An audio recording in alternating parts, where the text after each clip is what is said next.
Did you know the Battle of Tannenberg in 1914 was one of the most devastating defeats in Russian military history?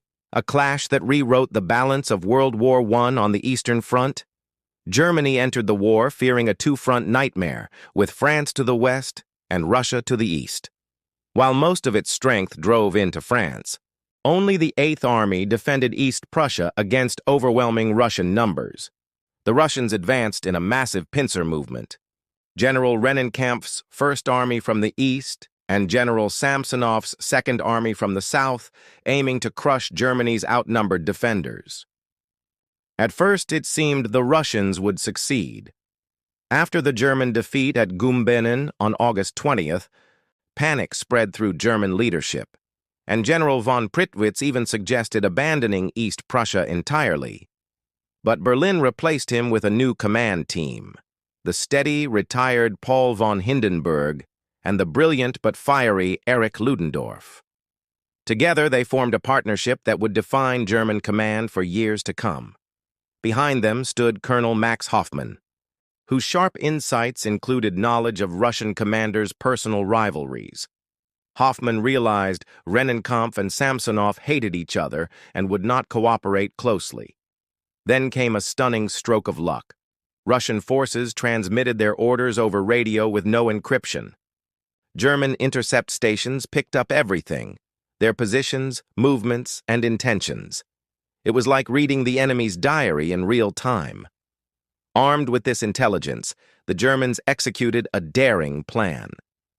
They used East Prussia's dense railway network to shift entire corps rapidly south, leaving only a thin cavalry screen to shadow Rennenkampf while concentrating against Samsonov.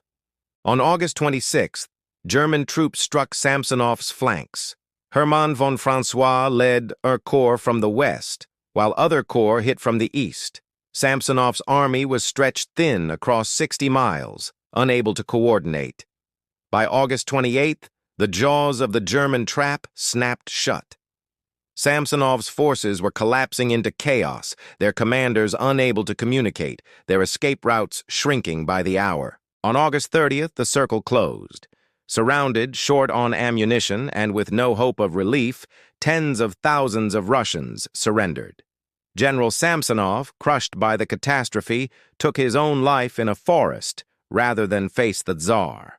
The results were staggering. Around 92,000 Russians were taken prisoner, up to 50,000 were killed or wounded, and 400 artillery pieces captured.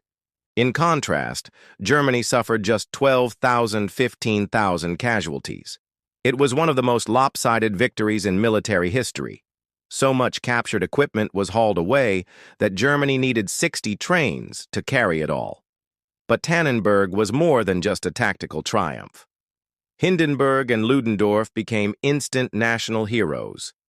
Hindenburg even named the battle after Tannenberg village to symbolically avenge the medieval defeat of the Teutonic Knights in 1410.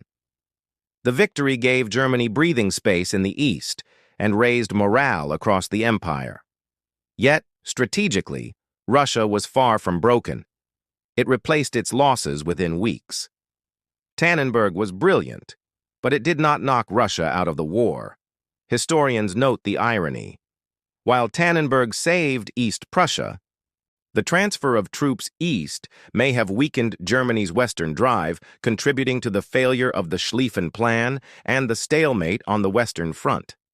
Still, Tannenberg remains legendary, a masterclass in intelligence, mobility, and command. It stands as one of history's most decisive examples of how brains and boldness can outweigh sheer numbers. Thanks so much for watching. Please like and subscribe for more incredible historic stories like this one.